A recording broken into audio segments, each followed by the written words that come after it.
ओम साई राम। सभी को सादर प्रणाम। आज मैं आपके सामने पढ़ने जा रही हूँ अध्याय 31 श्री साई सच्चरित्र। इस अध्याय में हेमाड़पंत बाबा के सामने कुछ भक्तों की मृत्यु तथा बाघ के प्राण त्याग की कथा का वर्णन करते हैं। प्रारंभ। मृत्यु के समय जो अंतिम इच्छा या भावना होती है वही भवितव्यता का निर्माण करती है।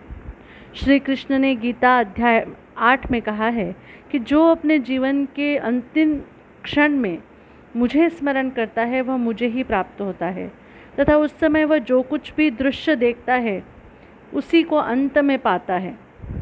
यह कोई भी निश्चयात्मक रूप से नहीं कह सकता कि उस क्षण हम केवल उत्तम विचार ही कर सकेंगे। जहाँ तक अनुभव में आया है ऐसा प्रतीत होता है कि उस समय अनेक कारणों से भयभीत होने की संभावना रहती है। इसके अनेक कारण हैं, इसलिए मन को इच्छानुसार किसी उत्तम विचार के चिंतन में ही लगाने के लिए नित्याभ्यास अत्यंत आवश्यक है। इस कारण सभी संतों ने हरिस्मरण और जाप को ही श्रेष्ठ बताया है ताकि मृत्यु के समय हम किसी घरेलू उलझन में न पड़ जाएं।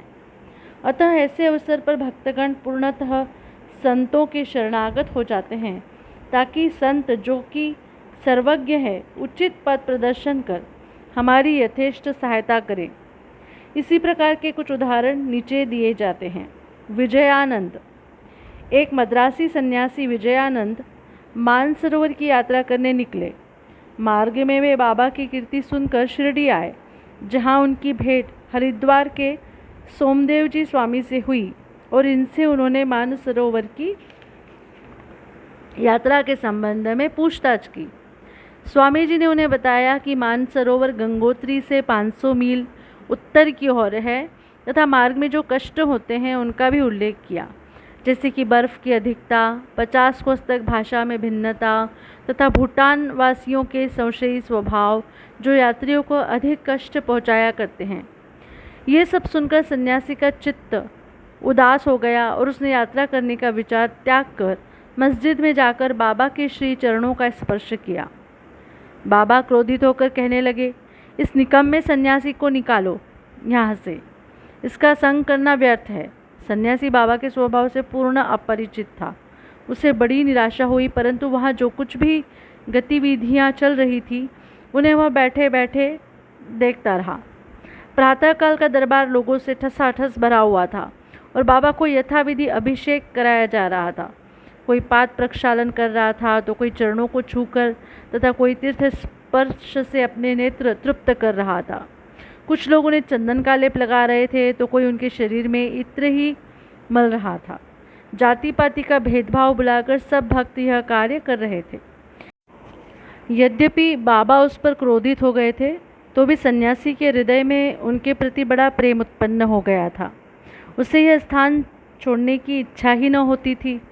2 दिन के पश्चात ही मद्रास से पत्र आया कि उसकी माँ की स्थिति अत्यंत चिंताजनक है, जिसे पढ़कर उसे बड़ी निराशा हुई और वह अपनी माँ के दर्शन की इच्छा करने लगा।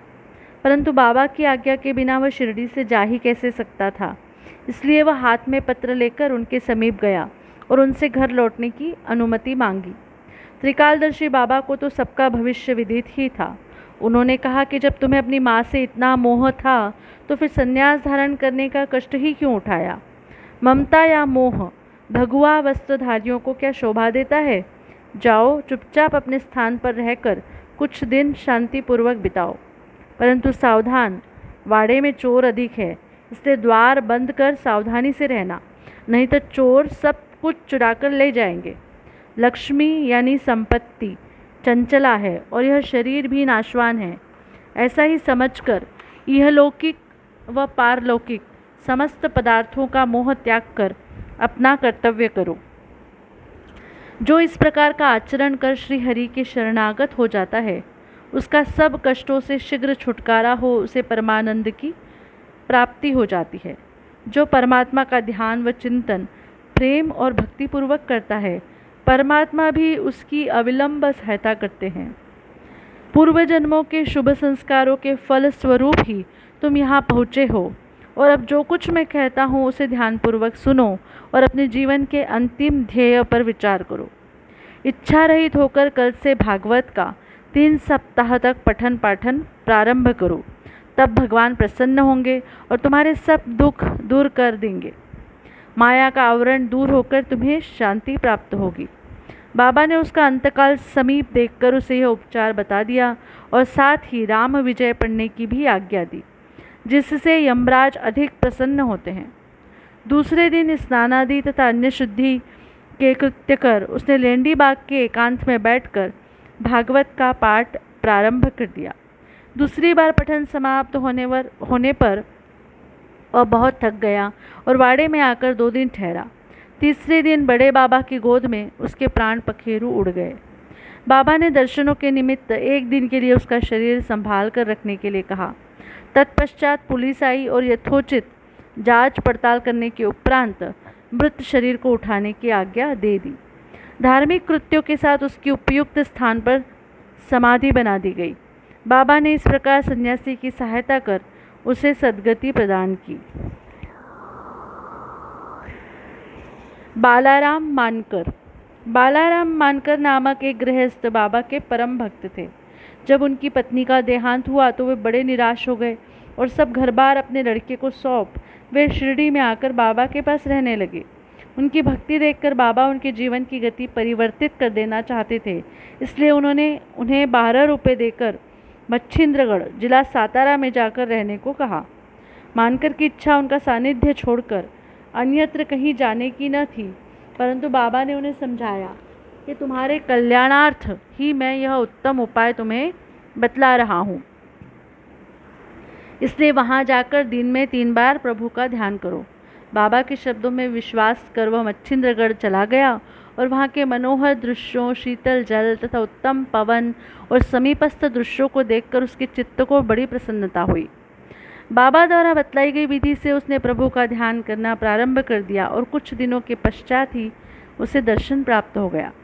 बहुधा भक्तों को समाधि या तुरीयावस्था में ही दर्शन होते हैं, परंतु मानकर जब तुरीयावस्था से प्राकृतावस्था में आया तभी उसे दर्शन हुए। दर्शन होने के पश्चात मानकर ने बाबा से अपने को वहाँ भेजने का कारण पूछा। बाबा ने कहा कि शिरडी में तुम्हारे मन में नाना प्रकार के संकल्प विकल्प उठने लगे थे, इसी कारण मैंने तुम्हें वहाँ भेजा कि तुम्हारे चंचल मन को शांति प्राप्त हो। तुम्हारी धारणा थी कि मैं शिरडी में ही विद्यमान हूँ और 3.5 हाथ के इस पंच तत्व के पुतले के अतिरिक्त कुछ नहीं हूँ, परंतु अब तुम मुझे देखकर यह धारणा बना लो कि जो तुम्हारे सामने शिरडी में उपस्थित है और जिसके तुमने दर्शन किए वह दोनों अभिन्न हैं या नहीं। मानकर वह स्थान छोड़कर अपने निवास स्थान बांद्रा को रवाना हो गया। वह पूना से दादर रेल द्वारा जाना चाहता था, परंतु जब वह टिकट घर पहुंचा तो वहां अधिक भीड़ के कारण वह टिकट न खरीद सका। इतने में ही एक देहाती जिसके कंधे पर एक कंबल पड़ा था तथा शरीर पर केवल एक लंगोटी के अतिरिक्त कुछ न था, वहां आया और मानकर से पूछने लगा कि आप कहाँ जा रहे हैं। मानकर ने उत्तर दिया कि मैं दादर जा रहा हूँ। तब वह कहने लगा कि मेरा यह दादर का टिकट आप ले लीजिए, क्योंकि मुझे यहाँ एक आवश्यक कार्य आ जाने के कारण मेरा जाना आज न हो सकेगा। मानकर को टिकट पाकर बड़ी प्रसन्नता हुई और अपनी जेब से वे पैसे निकालने लगे। इतने में टिकट देने वाला आदमी भीड़ में कहीं अदृश्य हो गया। मानकर ने भीड़ में पर्याप्त छानबीन की, परंतु सब व्यर्थ ही हुआ। जब तक गाड़ी नहीं छूटी मानकर उसके लौटने की प्रतीक्षा करता रहा, परंतु वह अंत तक न लौटा। इस प्रकार मानकर को इस विचित्र रूप में द्वितीय बार दर्शन हुए। कुछ दिन अपने घर ठहरकर मानकर फिर शिरडी लौट आया और श्री चरणों में ही अपने दिन व्यतीत करने लगा। अब वह सदैव बाबा के वचनों और आज्ञा का पालन करने लगा। अंततः उस भाग्यवशाली ने बाबा के सम्मुख उनका आशीर्वाद प्राप्त कर अपने प्राण त्यागे। तात्या साहेब नुलकर। हेमाड़ पंत ने तात्या साहेब नुलकर के संबंध में कोई विवरण नहीं लिखा है, केवल इतना ही लिखा है कि उनका देहांत शिरडी में हुआ। साई लीला पत्रिका में संक्षिप्त विवरण प्रकाशित हुआ था। सन 1909 में जिस समय तात्या साहेब पंढरपुर में उप न्यायाधीश थे, उसी समय नाना साहेब चांदोरकर भी वहाँ के मामलतदार थे। ये दोनों आपस में बहुधा मिला करते और प्रेमपूर्वक वार्तालाप किया करते थे। तात्या साहेब संतों में अविश्वास करते थे, जबकि नाना साहेब की संतों के प्रति विशेष श्रद्धा थी। नाना साहेब ने उन्हें साईं बाबा की लीलाएं सुनाई और एक बार शिरडी जाकर बाबा का दर्शन लाभ उठाने का आग्रह भी किया। वे 2 शर्तों पर चलने को तैयार हुए। उन्हें ब्राह्मण रसोइया मिलना चाहिए, भेंट के लिए नागपुर से उत्तम संतरे होने चाहिए। शीघ्र ही ये दोनों शर्तें पूर्ण हो गई। नाना साहब के पास एक ब्राह्मण नौकरी के लिए आया, जिसे उन्होंने तात्या साहब के पास भिजवा दिया, और एक संतरे का पार्सल भी आया जिस पर भेजने वाले का कोई पता न लिखा था। उनकी दोनों शर्तें पूरी हो गई थी, इसलिए अब उन्हें शिरडी जाना ही पड़ा। पहले तो बाबा उन पर क्रोधित हुए, परंतु जब धीरे धीरे तात्या साहब को विश्वास हो गया कि वे सचमुच ही ईश्वरा अवतार है, तो वे बाबा से प्रभावित हो गए और फिर जीवन पर्यंत वहीं रहे। जब उनका अंतकाल समीप आया तो उन्हें पवित्र धार्मिक पाठ सुनाया गया और अंतिम क्षणों में उन्हें बाबा का पाद तीर्थ भी दिया गया। उनकी मृत्यु का समाचार सुनकर बाबा बोल उठे, अरे तात्या तो आगे चला गया, अब उसका पुनः जन्म नहीं होगा। मेघा 28वें अध्याय में मेघा की कथा का वर्णन किया जा चुका है। जब मेघा का देहांत हुआ तो सब ग्रामवासी उनकी अर्थी के साथ चले और बाबा भी उनके साथ सम्मिलित हुए तथा उन्होंने उसके मृत शरीर पर फूल बरसाए।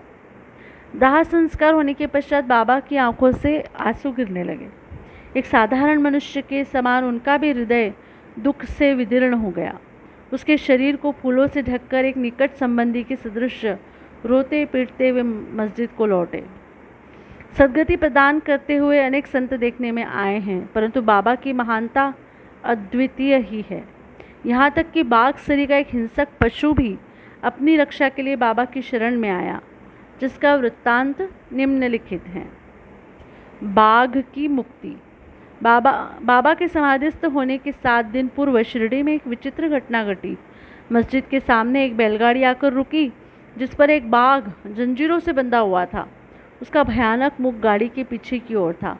वह किसी अज्ञात पीड़ा या दर्द से दुखी था।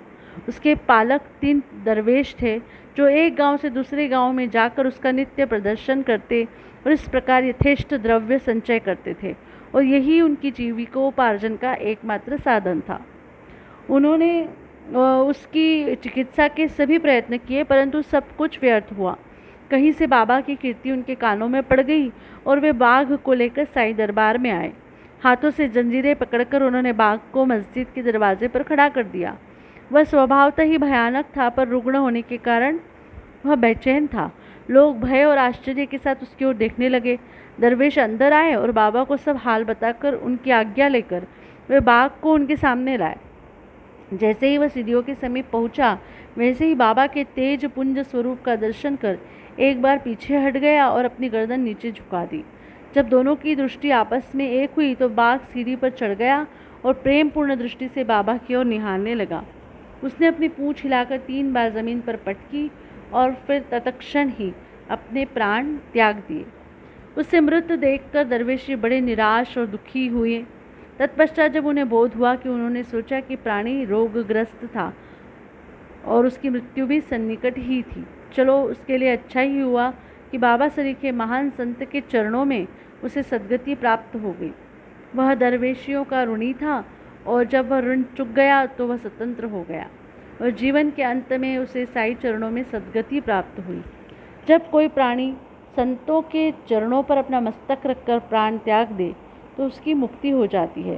पूर्व जन्मों के शुभ संस्कारों के अभाव में ऐसा सुखद अंत होना कैसे संभव है। श्री सद्गुरु साईनाथ अर्पणमस्तु। शुभम भवतु।